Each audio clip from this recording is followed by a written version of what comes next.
I was rinsing a cereal bowl in my kitchen sink when my phone rang. The water was too hot, the kind that fogs the window above the counter, and I remember thinking I should open it a crack before the whole pane went cloudy. My daughter, Sophie, was at the table behind me, tapping her pencil against a workbook and humming like the world was simple. I answered without checking the screen. A security guard I barely knew cleared his throat and said, "Ma'am, there's a man at the gate asking for you. He says he's your father. He's got a moving truck." I kept my voice even. "Did he give a name?" The guard paused. "Richard Hale." I turned the faucet off. The sink went quiet. The apartment felt too bright for a name that belonged to a darker season of my life. "Okay," I said. Not yes, not no. Just okay. Then the guard added, like it was a detail that might matter later, "He's holding an envelope. He told me it's important." I stared at the dish towel in my hand, the one with little lemons printed on it, and I heard myself ask, calm and almost curious, "Is he alone?" "Yes, ma'am." I looked over at Sophie. She was still humming, chin tucked down, focused on the neatness of her handwriting. She didn't look up. "I'll be down in a minute," I told the guard. "Please keep him at the gate." I hung up and set the phone face down on the counter. For a few seconds, I just stood there, listening to the refrigerator hum. I could feel my heartbeat, steady, controlled, like it had learned a long time ago not to race for him. And that's when the memory came back, sharp and clean. Not the whole decade, not the whole struggle, just the start of it. The night he decided I wasn't worth keeping. I was 19 then, and the snow had started hours earlier, soft at first, almost pretty. By evening, it turned into thick sheets that erased the street and made the porch light look like a weak little circle in a world that didn't care. I told him in the kitchen. The kitchen smelled like old coffee and the lemon cleaner he used on the counters. The overhead light buzzed faintly, and the radio on top of the fridge kept slipping in and out of static. He was standing by the sink, drying a plate with slow, tired movements, like his body was on autopilot. I had practiced the sentence in my bedroom, sitting on the edge of the bed with my hands on my stomach. "I'm pregnant." 3 words, simple, heavy. When I said it out loud, it didn't sound dramatic. It sounded like a fact, a new reality. My dad didn't ask anything. He didn't sit down. He didn't put the plate away. He just looked at me like he'd opened the trash and found something spoiled. His eyes went blank first. That was the part I never forgot. It wasn't anger. Anger would have meant heat. This was cold. Then he said, in the same tired voice he used when he reminded me to turn off the porch light, "You're not bringing that into my house." I swallowed once. My throat felt tight, dry. "I'm still me," I said. Not pleading, not arguing, just trying to keep my own name attached to my body. He exhaled through his nose like he was done with a conversation he didn't want to have. "No, you're not." He walked past me, and I shifted instinctively, like I needed to make room for him, like my body still believed he owned the space. He grabbed the duffel I'd packed earlier, the one I told myself was just in case, and he pushed it across the floor with the edge of his boot. It slid toward me, scraping softly over the tile. One of the zippers snagged and a sweatshirt fell out. The sweatshirt I wore when I was homesick my first month of community college. The one that still smelled faintly like laundry detergent, like safety. He didn't look at it. He didn't look at me. "Pick it up," he said. I bent down slowly, not because I was obedient, but because my knees suddenly didn't feel reliable. The baby moved then, a small flutter low in my belly, like a reminder that I wasn't alone in that kitchen anymore, even if he wanted me to be. I stood back up with the sweatshirt in my hands. My dad leaned a hip against the counter and crossed his arms. His face didn't change. His voice stayed flat. "You're a shame," he said, "and I'm not cleaning up after this." I remember staring at the cabinet handles behind him. The brass was dull from years of fingerprints. I focused on that dullness because if I looked at his eyes too long, I could feel something in me start to crack. My mom wasn't there. She'd left 2 years earlier. There was no one to soften the moment, no one to say, "Take a breath," no one to touch my shoulder. Just him, and the kitchen light, and the snow pressing against the window like it was listening. I waited for a pivot, for a sigh, for a sentence that started harsh but ended with, "We'll figure it out." He didn't give me that. He nodded toward the front door. "Go." I walked to the entryway on legs that felt borrowed. The air near the door was colder, even before he opened it. I could smell the storm through the cracks, wet and metallic, like it had teeth. When he pulled the door open, the wind pushed in hard. Snow swirled across the porch boards. The porch light swung slightly, and its beam wobbled across the drifts. I stepped out with my bag strap cutting into my shoulder. He stayed inside. For a second, I turned my head, just enough to see his outline in the doorway, framed by warm light. I waited for him to say my name. He didn't. He reached forward and closed the door with a soft click, like ending a phone call. Not loud, not dramatic. Final. I stood there on the porch, snow gathering on my sleeves, my breath coming out in white bursts, and I understood something that changed the way I moved through the rest of my life. If I wanted to survive, I couldn't wait for someone to decide I deserved to be kept. I adjusted my grip on the bag straps, then I stepped off the porch and started walking. I didn't know where I was going. That's the part people don't understand when they hear a story like this. They picture a plan, a friend waiting, a suitcase already in a car trunk. But at 19, in a storm, you mostly have momentum. You keep moving because stopping feels like choosing to disappear. The street was quiet. Snow muffled everything, even the sound of my own boots. The wind kept pressing at my coat like it was testing how determined I really was. I could feel the cold through the seams, through the cheap fabric at my elbows, through the thin lining in my hood. My fingers were already stiff by the time I reached the end of the driveway. The duffel felt heavier with every step, not because it gained weight, but because my body was starting to understand there was no warm place waiting behind me. I kept my head down and walked toward the nearest intersection. The light there blinked red over empty lanes, as if it was taking a break from being useful. I stood under it for a moment, letting the snow collect on my eyelashes, and tried to think like an adult. Where do you go when you have no money, no car, and no one who will answer the phone? I tried the one friend I thought might help. My hand shook so hard I missed the button twice. It rang until voicemail. I didn't leave a message. I couldn't make myself say the words out loud. Not yet. A car passed slowly. Headlights cut through the white haze. It didn't stop. Another car.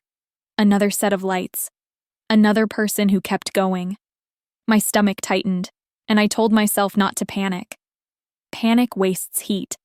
Panic makes you do dumb things. I took a breath, tasted cold air, and kept walking. I don't remember how long it took before my legs started to feel separate from me. I remember looking down and seeing my footprints filling in almost as soon as I made them, like even the ground didn't want to record that I'd been there. At some point, the wind shifted and drove the snow sideways. It stung my cheeks and the bridge of my nose. I tucked my chin into my scarf, and my breath turned into damp warmth against the fabric. I focused on small goals. Get to the next light pole. Get past the boarded-up storefront. Get to the gas station sign. The gas station was closed, dark behind thick windows, but the canopy lights were on, buzzing softly over empty pumps. I stood under them and tried to feel grateful for the fact that light existed at all. My hands were numb. My toes felt like they were burning and freezing at the same time. I shifted my weight from foot to foot and looked down the road. That's when a car pulled in. A small sedan, older, paint dulled by years. It parked crookedly, too close to a pump, like the driver wasn't thinking about lines. The window rolled down slowly. A woman leaned toward me, her hair tucked into a knit hat, her face serious, but not cruel. She didn't smile. She didn't pretend this was normal. She just said, "Honey, are you okay?" I opened my mouth and nothing came out at first. My throat didn't want to cooperate. I swallowed once. I'm pregnant," I managed, and the words sounded strange, like they belonged to someone else. The woman's eyes softened.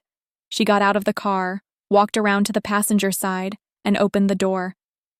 "Get in," she said, like it was an instruction, not a favor. Then she reached into the back seat and pulled out a blanket, the kind with faded stripes, and wrapped it around my shoulders before I could refuse. The heat inside the car hit me all at once. It made my skin hurt, like waking up a limb that's been asleep too long. My teeth started chattering hard enough to make my jaw ache. The woman didn't ask for a story. She didn't ask for explanations. She just turned the vents higher and drove, one hand steady on the wheel, the other occasionally adjusting the blanket like she'd done this before. She took me to a women's shelter on the edge of town. The building was plain, the kind you could drive past 100 times and never notice. The entrance smelled like old carpet and disinfectant. It was warm, though. Warm in the way that makes your body finally admit how close to breaking it was. A staff member came out from behind a desk and spoke gently, but efficiently. Clipboard, questions, forms, a voice trained to stay calm. "What's your name? How far along are you?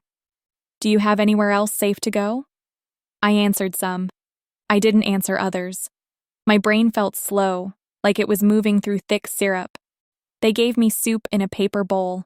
It tasted like salt and something comforting I couldn't name. They gave me a cot with a thin blanket and a pillow that smelled like industrial detergent. When I lay down, my whole body shivered even though I wasn't cold anymore. It was like my nervous system didn't know how to shut off. In the dark, I pressed a hand to my stomach. The baby moved, small and steady, and it felt like a quiet insistence. We're still here. I didn't cry. Not then. Crying felt like it would take energy I couldn't spare. Instead, I made myself a promise in a voice I could barely hear. "I'm going to keep you safe." The next morning didn't magically fix anything. It wasn't a movie. The light coming through the shelter window was gray and tired. My clothes were still damp at the cuffs. My future was still blank. But I got up anyway. I found work where I could. The shelter had a bulletin board with torn paper tabs and phone numbers. I pulled them off with stiff fingers and started calling. I cleaned houses for cash. I folded laundry at a dry cleaner that smelled like chemicals and heat. I stocked shelves at a grocery store overnight and tried not to yawn when the manager hovered. Every paycheck was small. Every expense felt sharp. I learned quickly how to stretch food, how to say no to myself, how to look at a pack of diapers and decide what I could go without to afford it. When Sophie was born, the hospital discharged us fast. I left carrying a secondhand car seat and a plastic bag of samples. The shelter arranged a tiny room for me, the kind with thin walls and a heater that clicked on and off like it was arguing with itself. At night, Sophie cried and cried, her tiny body rigid with need, and I walked the room in slow circles, whispering whatever calming words came to mind, even when I didn't believe them. There were moments I almost went back. Not because I thought my dad had softened, not because I trusted him, but because exhaustion makes you consider options you know will hurt you. It makes you crave the familiar, even if the familiar was dangerous. Every time that thought rose, I remembered the soft click of the door and how quickly he erased me. So I didn't go back. Months passed, then a year. I saved what I could. I found a slightly better place, still small, still quiet, but mine. I hung cheap string lights along one wall to make the room feel less like a temporary holding cell and more like a home. Sophie liked watching them. I liked pretending it meant we were safe. On my way to one of my jobs, I used to pass a diner on a corner, the kind of place with warm windows and the smell of coffee that drifted out whenever someone opened the door. One morning, I saw a handwritten sign taped inside the glass. "Help wanted." I stood there with Sophie sleeping against my chest in a carrier, her breath warming the fabric of my coat. The sign was simple, the kind of simple that can change a life if you let it. I didn't go in that day. I kept walking, telling myself I'd come back when I had more confidence, more energy, more anything. But the next morning, I found myself standing at that same door again, my hand hovering over the handle, feeling the warmth leaking through the glass. Then I pushed it open, and the little bell above the frame chimed once. I stepped inside the diner and let the door close behind me. Warmth hit my face first, then the smell. Coffee that had been sitting on a burner too long. Butter. Something fried. The floor was tacky near the entrance, and the windows were fogged from bodies and steam. A woman behind the counter looked up from a stack of plates. She didn't hurry. She didn't ask the kind of questions that make you feel like you're begging. She wiped her hands on a towel and said, "You hear about the sign?" I nodded. "Yes, ma'am. I can work. Anything." Her eyes flicked down to the carrier on my chest, then back to my face. Not judgment, just assessment. "What's your name?" "Lauren," I said. "I don't have much experience." She set one plate down and slid a mug of water toward me like it was already decided. Experience is teachable, showing up is rarer. That was Evelyn Carter. She ran the place the way some people run a household. Quiet rules, steady routines, no wasted motion. She pointed to the back and told me to wash dishes until the lunch rush was over. She said she'd pay me cash that day, and if it worked out, we'd talk paperwork. I followed her instructions. I washed until my hands pruned and my shoulders burned. I learned where the soap was, how to stack plates so they didn't slip, how to keep moving even when the sink filled faster than I could drain it. I broke one glass near the end of the shift. It slipped from my wet fingers and popped into bright shards across the floor. I froze, waiting for the voice I grew up with, the one that turns mistakes into character flaws. Evelyn didn't raise her voice. She handed me a broom and said, "Clean it up, then wash your hands. We don't bleed in the food." That was the first time in a long time I felt my lungs work properly. The diner became my anchor. Not because it was easy. It wasn't. The work was loud, hot, and constant. But it was predictable. Predictable is a kind of safety when you're rebuilding. Evelyn taught me in small pieces. How to carry 3 plates without gripping too hard. How to read a room and refill coffee before someone has to ask. How to smile without offering yourself up for inspection. And she taught me something else, without calling it a lesson. Keep records. At first it was simple. Clock-in times, pay envelopes, tips separated into cash and coins so I could count them at night. I kept a notebook in my drawer and wrote down every dollar, every expense, every diaper, every bottle of formula. When you've been thrown out with a duffel bag, you learn fast that memory is unreliable. Paper doesn't forget. When Sophie got older, the notebook became a folder. Receipts in one sleeve, lease papers in another, immunization records, assistance forms, every letter from the shelter, every pay stub Evelyn printed for me when she finally put me on the books. I didn't do it to prove a point. I did it because I had learned what it felt like to be told you didn't exist.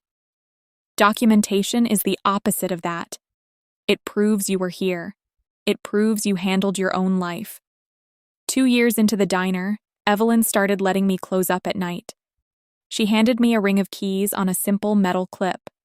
Front door, back door, register drawer, supply cabinet. She said, "If you lose these, don't lie. Tell me right away." I nodded. "I will." I never lost them. By the time Sophie was in kindergarten, I was the one who did the deposits. I counted the cash at the end of the night, filled out the bank slip, sealed it in the envelope, and logged the numbers in a spiral notebook Evelyn kept in the office. The log had dates going back years, neat handwriting, totals, notes about broken equipment and slow weeks, a paper trail of a business surviving on routine. I liked that log. It made sense. It felt honest. My life started to look like that too. A better apartment, then a small condo in a building with a gate and a real security desk. Not fancy, just controlled. I bought it with a mortgage that felt like a mountain the first time I signed the papers. I read every line before I wrote my name. I asked questions until the loan officer stopped smiling. When the keys were placed in my hand, I didn't cry. I just nodded, the way Evelyn nods when she's satisfied something is done correctly. Sophie and I made the place ours slowly. A hook by the door for backpacks, a jar for spare change, a calendar on the fridge, a drawer for important documents. Order is a kind of peace. That's what I was thinking about years later with the dish towel in my hand and my phone face down on the counter. Order. Because the call from the gate wasn't just my father showing up. It was a disruption. And disruptions are easier to handle when you've built rules. I looked at Sophie and kept my voice light. Put your workbook in your bag. I need to step downstairs for a minute. She frowned. Am I in trouble? No, I said. You did nothing wrong. I grabbed my coat, slid my keys into the same front pocket I always use, and checked the lock on the document drawer out of habit. Then I walked to the elevator and pressed the button. The doors opened with a soft chime. I stepped inside and watched the numbers change as I went down. My reflection in the elevator mirror looked calm. Tired, maybe, but calm. When the doors opened in the lobby, the guard nodded at me like we were keeping the same normal day. I returned the nod and walked toward the glass front doors. Outside, the air was cold enough to tighten my cheeks. The moving truck sat near the curb, angled slightly wrong, like the driver didn't care about being tidy. And there, beside the gate, was my father. He held an envelope in one hand. I didn't stop walking until I was close enough to see his hands. They looked older, the skin thinner, his fingers a little swollen at the knuckles. The envelope was plain, the kind you get from a legal office or a clinic. No return address I could see from where I stood. He held it like it mattered. He looked at me the way he always did when he thought he was in charge of a situation. Not warm, not curious, just expectant. Lauren, he said. I didn't correct him for showing up unannounced.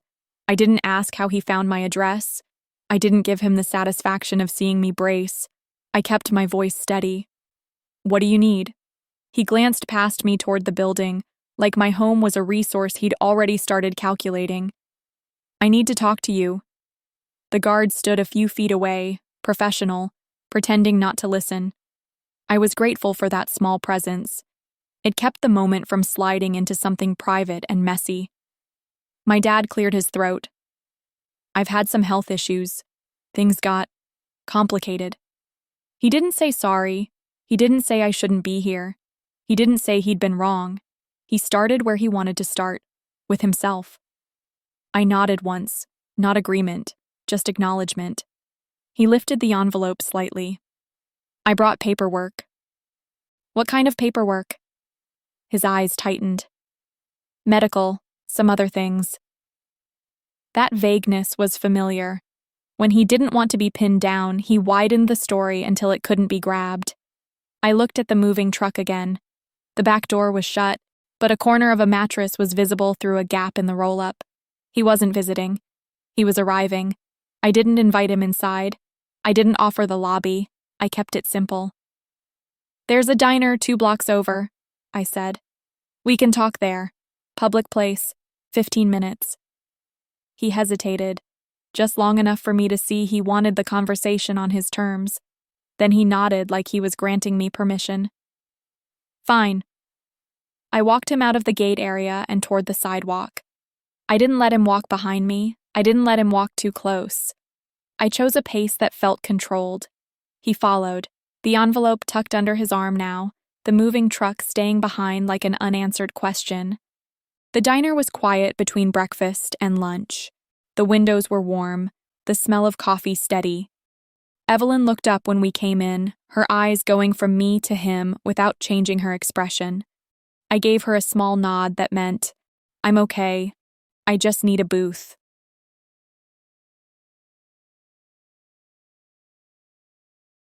We sat in the back, where the hum of the refrigerator and the clink of dishes filled the spaces that might have turned into silence. My dad placed the envelope on the table like a marker. He started talking in a straight line. Too neat. Too smooth. He said his blood pressure was unstable. He said he'd been tired, dizzy. He said the people he trusted had stepped away when he became inconvenient. He said he had nowhere to go. I listened the way I learned to listen at the shelter and at the diner. Calm face, quiet eyes. Let people show you the shape of what they're hiding. When he was done, he leaned forward slightly, like he expected my response to be immediate and emotional. "I need a place to stay," he said. "Just for a while." I didn't answer right away. I reached for my coffee and wrapped my hands around the mug. The ceramic was warm, grounding. "My condo has 1 bedroom," I said. "It's me and Sophie." He flicked his gaze toward the window, toward the street, like the details were irrelevant. "People make room." I set the mug down gently. "No." His jaw tightened. "So you're going to leave your father out in the cold?" I looked at him steadily. "You already did that once." That landed. Not because he felt it, but because he heard it as an accusation, and he didn't like that. He shifted in the booth, irritation rising, but his voice stayed measured. He liked to appear reasonable in public. "I'm not asking for charity," he said. "I'll help. I'll stay out of the way. I just need time to get back on my feet." I nodded again, slow. "I can pay for a motel for 2 weeks." His eyes narrowed. That was not what he wanted. 2 weeks isn't enough. It's what I'm offering. He stared at me for a long moment, then picked up the envelope and slid it back toward himself. He didn't open it. He didn't show me anything. He just moved it, like it was leverage he wasn't ready to use yet. "Fine," he said. "Then take me to the motel." I paid for a room at a basic place off the highway. Clean enough. Nothing personal. I put it on my card and asked for a receipt. The clerk printed it and I folded it neatly into my wallet, behind my insurance card. Habit. My dad didn't thank me. He carried his bag into the room and sat on the edge of the bed like he was evaluating the mattress for long-term comfort. I stood by the door and kept it brief. "I'll drop off groceries tomorrow. I'll cover 2 weeks. After that, you'll need another plan." He nodded like he was filing that away, not accepting it. Back home that night, I didn't tell Sophie anything. She didn't need adult problems on her shoulders. I helped her with spelling, warmed up leftovers, packed her lunch. When she fell asleep, I sat at my kitchen table with my laptop open and my bills stacked to the left. I checked my bank account. I moved money into savings. I adjusted the month's budget in the notebook I still kept, even now. Not because I had to, but because it kept my head clear. That was the shift. I could feel it in my body. The old part of me wanted to spiral into questions. Why now? What changed? What did he want? But the life I'd built didn't run on questions. It ran on steps. Step 1, no access to my home. Step 2, everything documented. Receipts, dates, amounts. Step 3, no signatures, no co-signing, no, just put your name here. Not for anything. The next afternoon, I went to the motel with a grocery bag and a list of pharmacies near his room. He was sitting at the small table by the window, talking fast again, repeating the same points like repetition could turn a story into truth. Halfway through, he stood and said he needed the bathroom. The water ran. The room went quiet except for the heater clicking on and off. His phone was on the table. It vibrated once, screen lighting up. I didn't pick it up. I didn't touch it. But the preview flashed across the screen before it dimmed.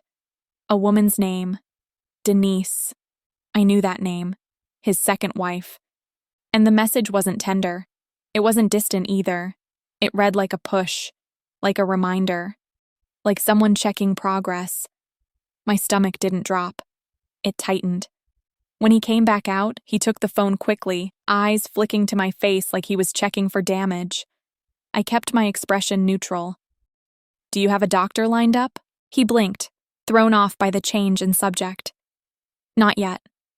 I nodded. "I'll send you a list." I left 10 minutes later. In the car, I sat with both hands on the steering wheel and let my breathing slow. That message sat in my mind like a loose thread. I didn't tug it immediately. I just noted it. That evening, back at the diner, Evelyn was wiping down menus at the counter. The place smelled like coffee and sanitizer and warm bread, the comfort of routine. She looked at me once and said quietly, "He show up?" I nodded. She didn't ask for drama. She never did. She just waited. So I told her the facts. Moving truck, motel, 2 weeks, the phone lighting up, the name, the tone. Evelyn listened and set the menus down in a neat stack.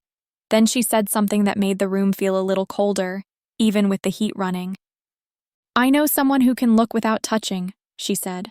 "Retired investigator, works careful, doesn't do anything illegal, just watches, takes notes." I held her gaze. "Does he cost money?" "Not much," she said. "And he doesn't talk unless he has something real." I nodded once. "Set it up." 2 days later, I slid into the back booth after my shift, apron still on, hands smelling faintly of dish soap. A man with gray hair and a quiet face sat across from me. His name was Harris. He had a small notebook and a pen that looked worn from use. He didn't ask me how I felt.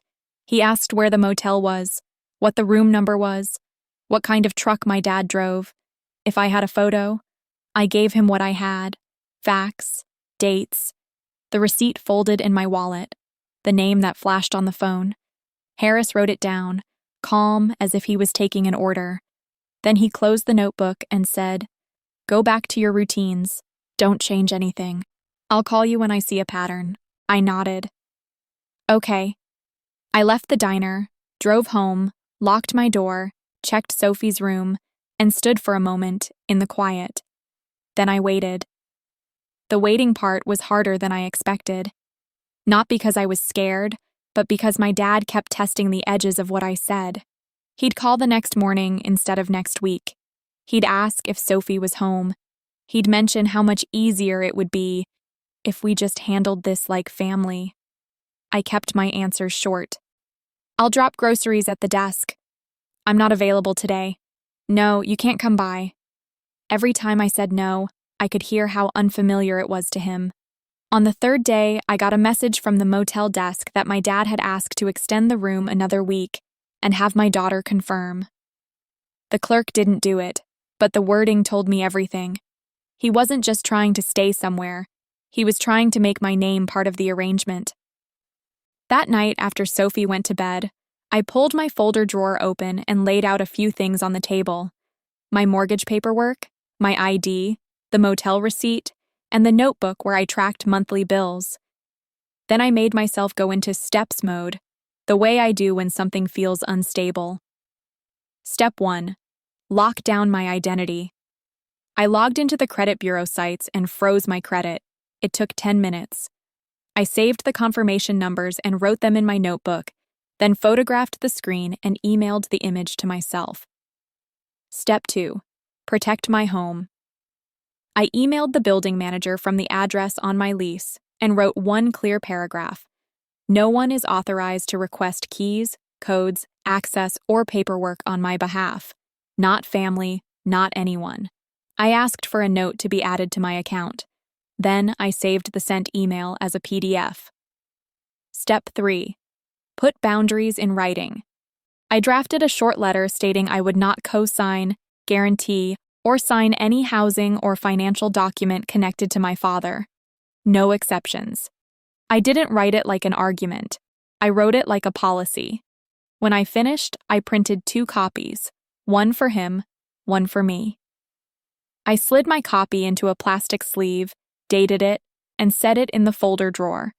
Then I put the other copy in a plain envelope and left it on the counter beside my keys so I wouldn't second-guess it in the morning.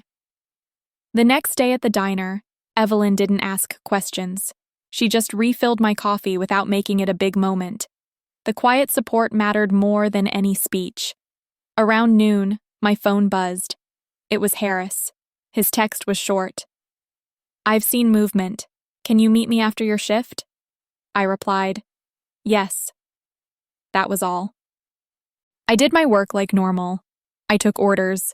I wiped tables. I carried plates. I laughed at a regular's joke even though I didn't fully hear it. Routine kept my body calm while my mind stayed alert. After closing, I walked out to the parking lot with my coat pulled tight. The air was dry and cold, the kind that makes your nostrils sting. Harris was parked near the edge, a plain car that didn't stand out.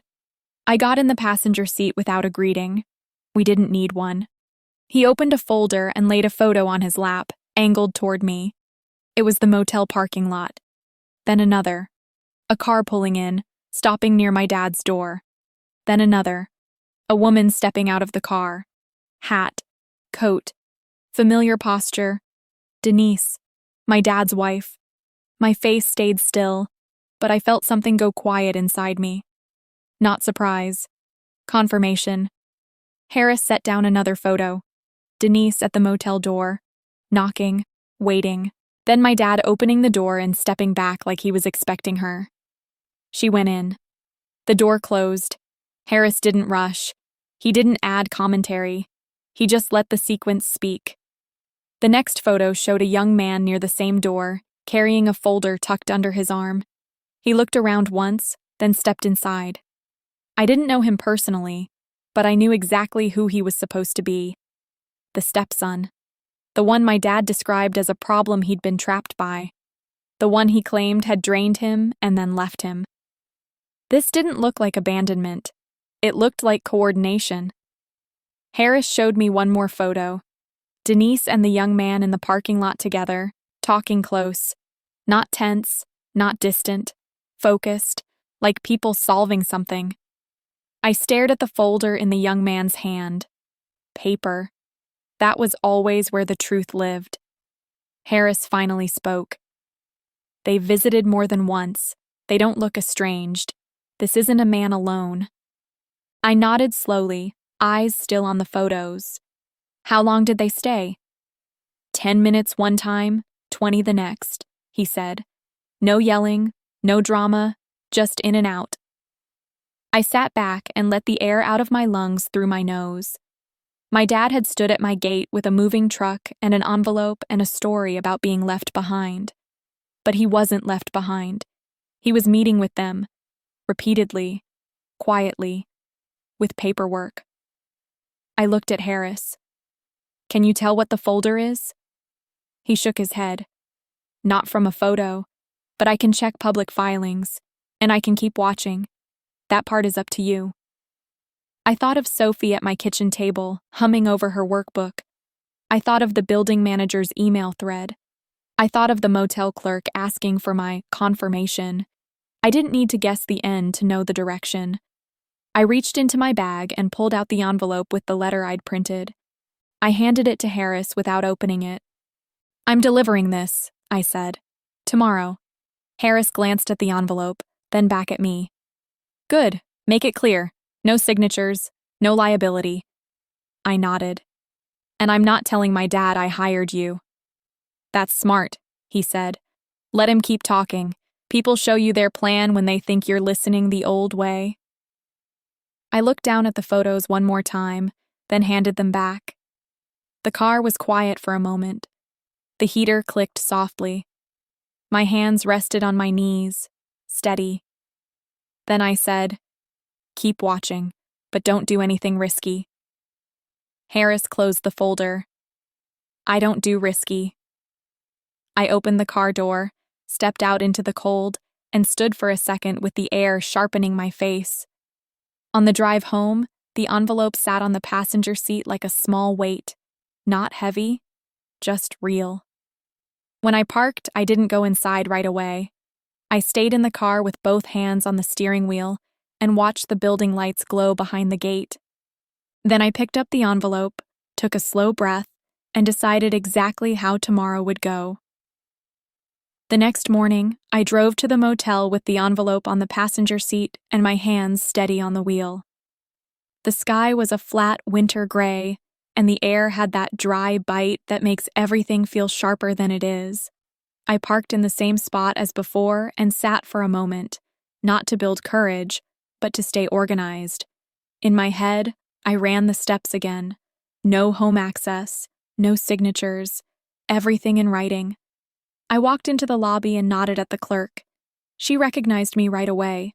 I'd been the one paying, the one asking for receipts, the one speaking like I meant what I said. I have a letter for room 114, I told her. Please note it was delivered today. She looked at the envelope and then at me. Do you want me to have him sign for it? No, I said. I just need it logged. She nodded and slid it into a drawer behind the desk with the kind of careful motion people use when they've seen situations turn complicated. I thanked her and stepped back outside. I didn't go to his door. I didn't knock. I didn't give him a scene to perform against. But my phone rang before I even reached my car. His name on the screen looked wrong there, like an old file that should have stayed archived. I answered. Hello? His voice came through tight and controlled, which meant he was irritated, but trying to sound reasonable. You couldn't hand this to me yourself? He said. I delivered it, I replied. That's what matters. There was a short pause, then the shift in his tone, the one he used when he wanted me to feel small. You're making this into something it doesn't need to be. I'm making it clear, I said. He exhaled sharply. Come up, we need to talk. I can talk in the lobby, I said. Public. Another pause. I could picture him looking around the room, calculating whether he could control himself in front of witnesses. Fine, he said, clipped. 5 minutes. I walked back into the motel and stood near the front desk, not close enough to pull the clerk into it, but close enough that my dad would have to keep his voice level. He came out of the hallway with the envelope in his hand, already opened. His eyes were narrowed, like the paper had insulted him. This is insulting, he said quietly. It's specific, I said. He waved the letter once. You're acting like I'm trying to steal from you. I kept my face neutral. I'm acting like I'm responsible for my life. He leaned in slightly, lowering his voice. I'm your father. I nodded once. Yes. His jaw worked as if he expected that word to move me. When it didn't, he tried a different approach. I need help getting settled, he said. A longer-term place, just something temporary. I found a rental, but they want a guarantor. I didn't blink. No. His eyes flashed. You didn't even hear the details. I don't need them, I said. No signatures, no co-signing, no guarantees. Not for housing, not for loans, not for anything. His shoulders lifted in a tight, frustrated motion. So, you'd rather your father sleep in a motel? I'll cover the room through the end of the 2 weeks, I said. That's what I agreed to. He stared at me like he was looking for the younger version of me, the one who would have folded just to stop the tension. When he didn't find her, his expression hardened. You think you're better than me now, he said. I think I'm careful, I replied. He looked down at the letter again, then back up. Denise said you'd do this. The name landed cleanly. I didn't react the way he wanted. I didn't ask questions. I didn't show shock. I just let the fact sit between us like a weight. Okay, I said. His eyes tightened. He adjusted quickly, like he hadn't meant to reveal that. She said you're stubborn, he added, trying to turn it into a casual comment. I kept my voice even. If Denise has plans that involve my name, the answer is still no. He swallowed, then moved his grip on the envelope. You don't understand what's going on. Then explain it, I said. In full, with paperwork. He didn't. He shifted again, irritation leaking through. You're enjoying this, he said, punishing me. I shook my head once. This isn't punishment. This is a boundary. The clerk behind the desk pretended to type, eyes down. The quiet presence of another person kept the air from turning ugly. My dad noticed it too. His voice stayed low, but sharper. You owe me, he said. I looked at him steadily. I don't. His face twitched, like he wanted to raise his voice and remembered he couldn't. He tried one last angle. What am I supposed to do? he asked, spreading his hands slightly. I have nowhere else. I held his gaze. You have Denise. You have her son. They've been here. For the first time, his composure slipped. Just a fraction. A tightness at the corners of his mouth. A quick flicker of calculation in his eyes. He recovered fast. They're not helping. They're the reason I'm in this mess. I nodded slowly. Then you should stop meeting with them in motel rooms. His eyes widened, then narrowed. Are you spying on me? I'm paying for the room, I said, and I'm paying attention. He stared at me like he wanted to argue, but he couldn't argue with attention, not without revealing more than he wanted to. I stepped back half a pace. Here's what will happen next. I'll pay through the end of the 2 weeks. I'll drop groceries at the desk, not the room. And if you or anyone connected to you tries to use my name for housing, credit, or any agreement, I'll treat it as fraud and handle it through the proper channels. He clenched his jaw. You'd do that to your own father. I didn't raise my voice. I'll do it for my daughter. That was the only sentence I let carry weight. He stood there a moment, breathing hard through his nose, the envelope crumpling slightly in his hand. Then he turned without another word and walked back toward the hallway. I didn't watch him go. I didn't need to. I nodded once to the clerk on my way out. Thank you for logging it. She nodded back, small and professional. Outside, the cold air hit my face and cleared the last of the motel warmth from my skin.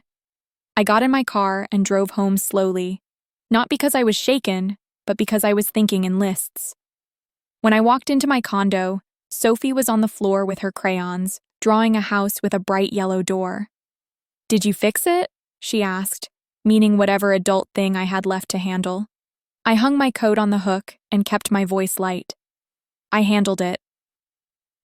That night, after she went to bed, I sat at the kitchen table with my notebook open and my phone face down beside it. Then I waited for the next move. The next move came 2 mornings later while I was making Sophie's lunch. Peanut butter, sliced apples, the small routine things that keep a household steady.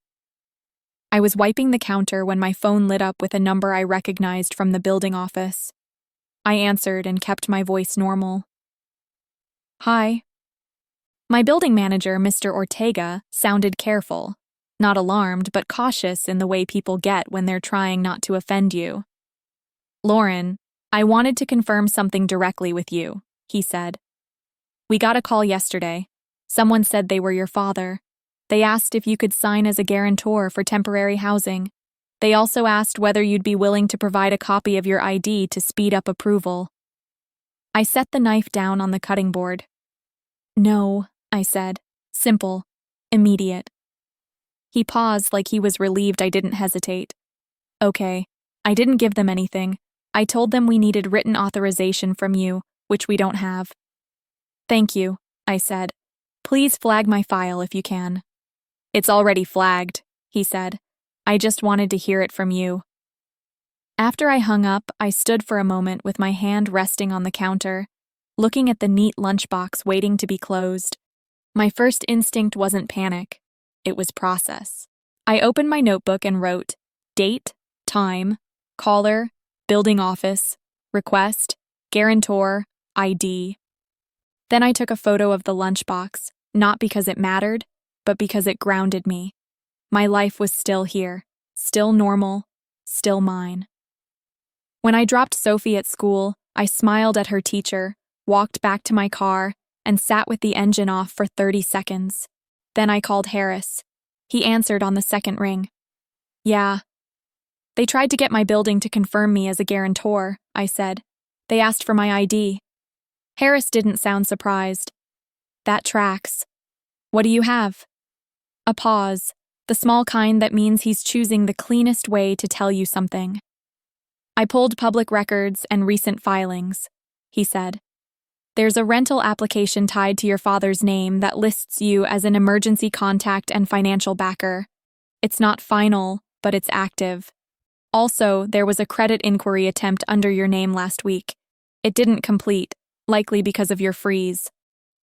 I closed my eyes once. My credit freeze wasn't just a good habit. It had already done its job. Can you get proof? I asked. Something I can use if I need to escalate? I can get screenshots of the public filing and the inquiry reference, he said. Not private info, just what's legitimate for you to see. Do it, I said. Send it.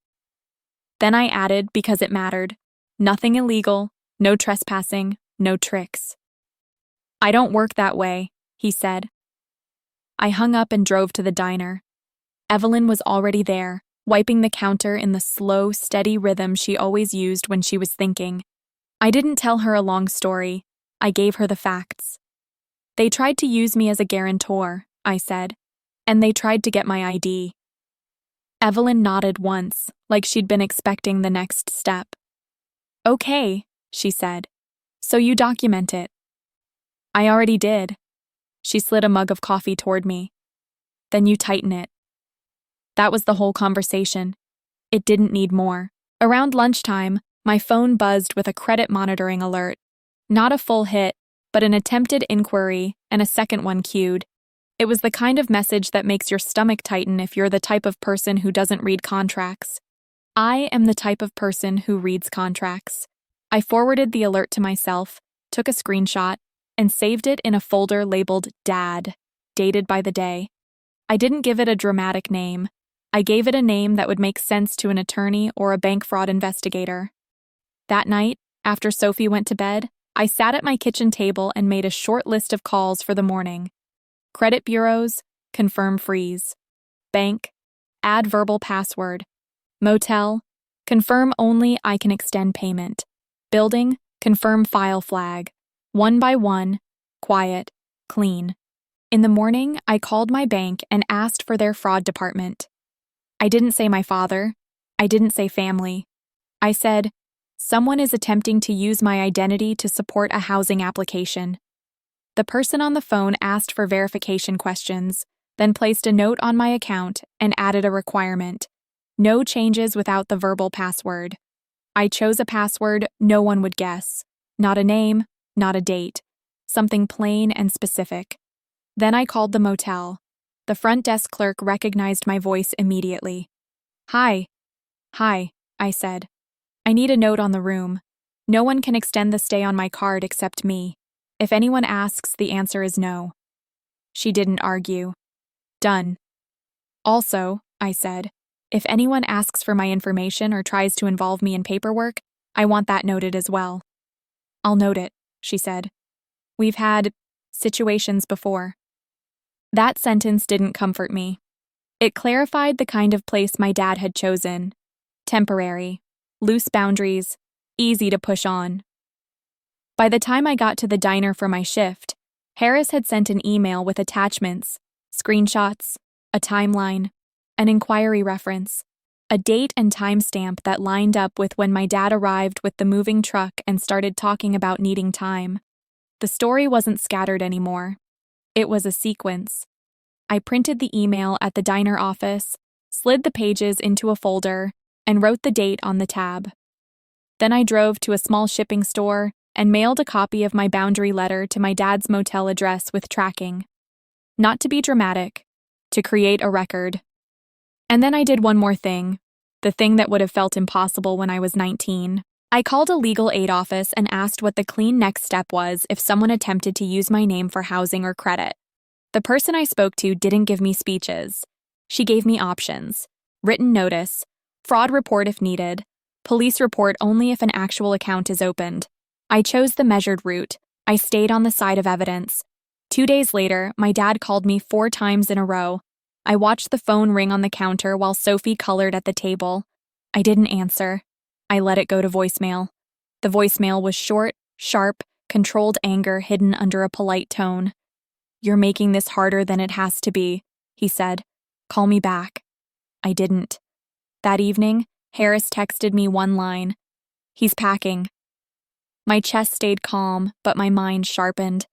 I replied, "Where?" He sent a photo a minute later. The motel parking lot. My dad's door open. Denise's car backed in close. The trunk open. the stepson moving a box like it wasn't heavy, like he'd done this before. And then another photo. My dad stepping out with the same plain envelope he'd carried at my gate, folding it and tucking it under his arm as if it was still useful, even now. Harris's next message came right after. He checked out. No forwarding address. Denise picked him up. They left together. I stared at the screen until it dimmed. Not because I needed to absorb the drama, but because I was registering the final confirmation from a third party, time-stamped, clean. Sophie looked up from her coloring book. "Mom?" I turned the phone face down. "Yeah," I said gently. "Are we still having pasta?" I nodded. "Yes, still pasta." I stood up, filled a pot with water, and set it on the stove.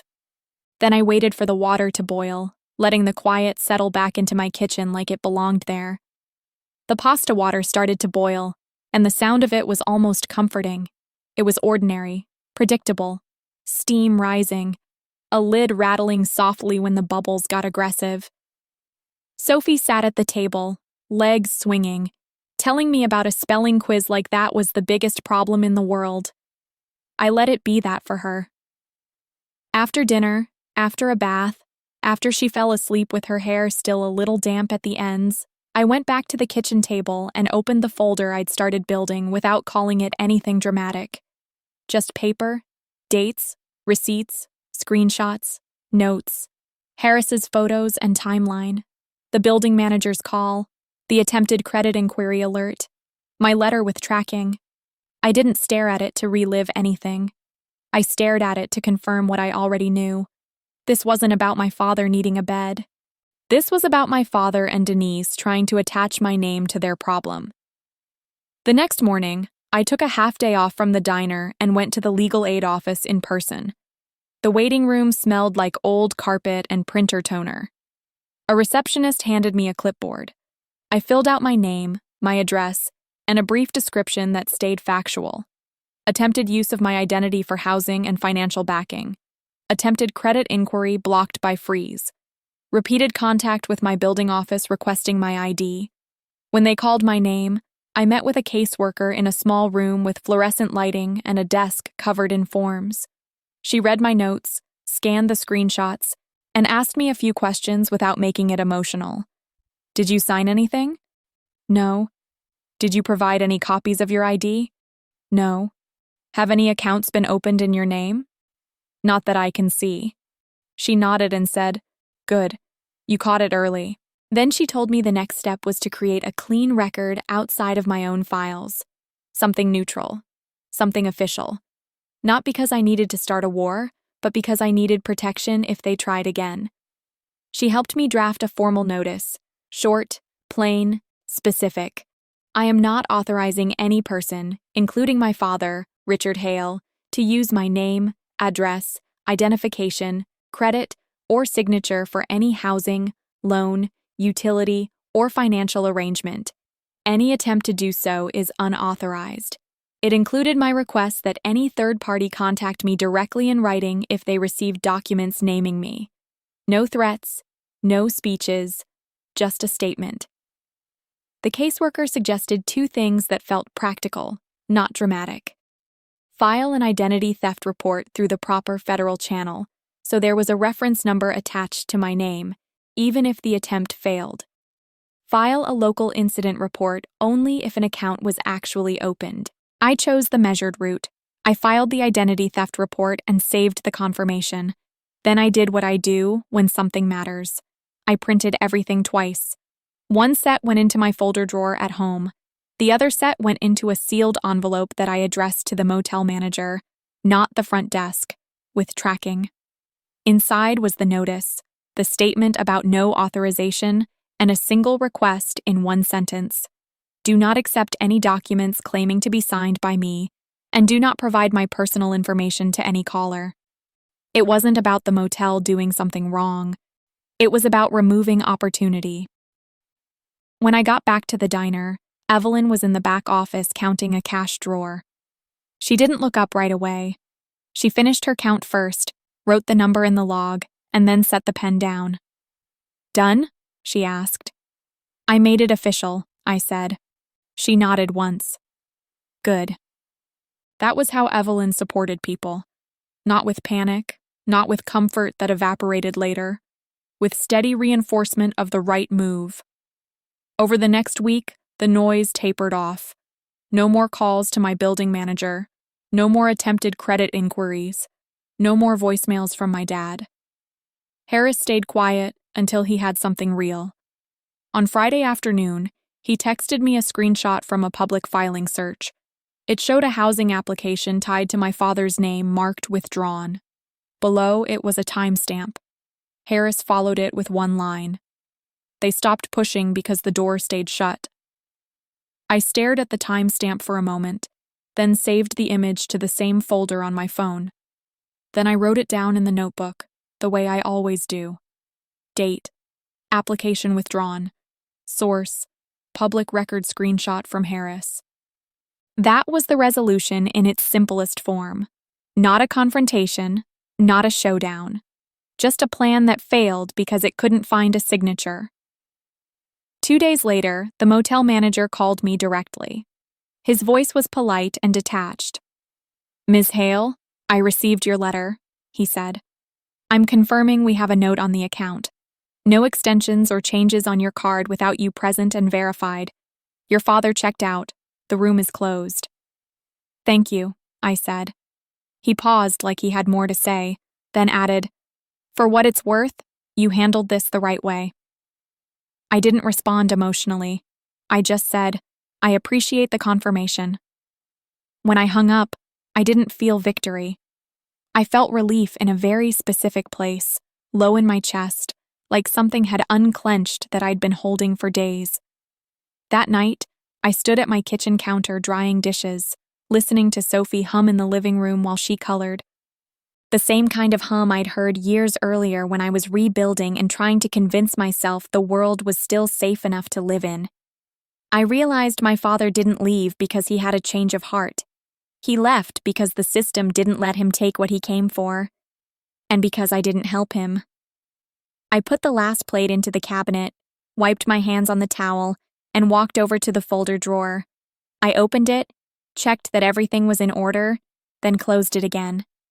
Then I turned the lights off in the kitchen and went to bed. A few weeks passed without anything new. No calls from unknown numbers, no messages from the motel, no surprises from my bank. The quiet wasn't dramatic. It was just quiet, which is what I wanted all along. One evening, after Sophie finished her homework, I made tea and wiped down the counters the way I always do. Not because the kitchen was dirty, but because cleaning is how I reset my mind. The kettle clicked off. Steam rose. I poured slowly and watched the surface settle. Sophie was at the table drawing again. This time it was a picture of our condo building, the gate out front, and a stick figure version of me holding her hand. She drew the sun in the corner, even though it was winter. "Why the sun?" I asked. She shrugged. "Because it's ours." I nodded and didn't correct her. Some things don't need correcting. After she went to bed, I opened the document drawer one more time and checked that everything was where it belonged. I didn't reread it. I didn't replay it. I just confirmed it was complete, then slid the drawer closed and turned the key. That was the part of the story most people don't talk about. The ending isn't always a confrontation or an apology or a reunion. Sometimes the ending is a locked drawer and a stable routine. Sometimes the ending is nothing happening, because you finally built a life that doesn't collapse when someone tries to push on it.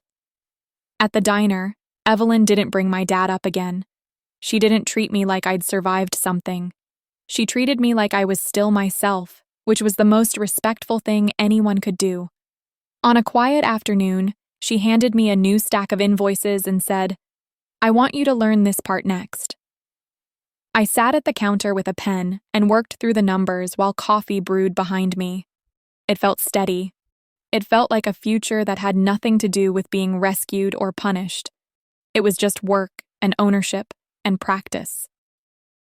A month later, Harris called me once more. "Just closing the loop," he said. "No new activity, no new filings, nothing tied to your name." "Thank you," I said. He paused. You did the hard part early. Most people wait until the damage is done. I didn't say anything for a moment. Not because I was emotional, but because I was thinking about how true that was. At 19, I thought survival meant enduring whatever was handed to me. Now I understood something different. Survival also means refusing to sign your name onto someone else's chaos. After that, I didn't hear from my father again. Not a letter, not a voicemail, not a message passed through someone else. The silence wasn't a peace offering. It was just the absence of access.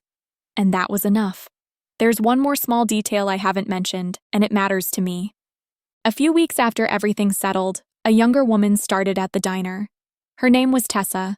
Quiet, polite, always early. She reminded me of myself in a way I didn't like at first, because it made me watch her too closely. One afternoon, I saw her step outside during her break and take a call. She stood near the back door with her shoulders tight, nodding too much, saying, "Okay," in the same tone over and over. When she came back in, she tried to smile like nothing happened. Evelyn caught my eye from across the room. She didn't speak. She just raised her eyebrows slightly, the way she does when she's asking a question without asking it. I understood. Later, when the rush slowed, I poured Tessa a water and set it down beside her. I didn't push. I didn't pry. I just said, "If you ever need help putting something in writing, I'm good at that." She looked at me for a second, then nodded once, like she wasn't ready to talk, but she heard me. Some cycles repeat until someone learns where to stop them. Sometimes you stop them by leaving. Sometimes you stop them by locking a door. Sometimes you stop them by keeping your voice calm and your records clean. That night, I walked Sophie home from school under pale winter light. She told me about a classmate who kept borrowing pencils and never returning them. She was offended on principle. I listened and smiled because it was the kind of problem a kid should have. When we got home, I hung our coats on the hook, set the keys in the dish by the door, and started dinner. The usual sounds filled the kitchen: cutting board, running water, a pot heating on the stove. Sophie sat at the table and told me about her day. And I felt something steady under it all, the kind of peace that isn't fragile anymore. If you've made it this far, thank you for spending this time with me. If you want more calm, real-life stories like this, please like and subscribe. And tell me in the comments what city you're watching from and what time it is for you right now. 2 popular stories will appear next, and I'll see you there.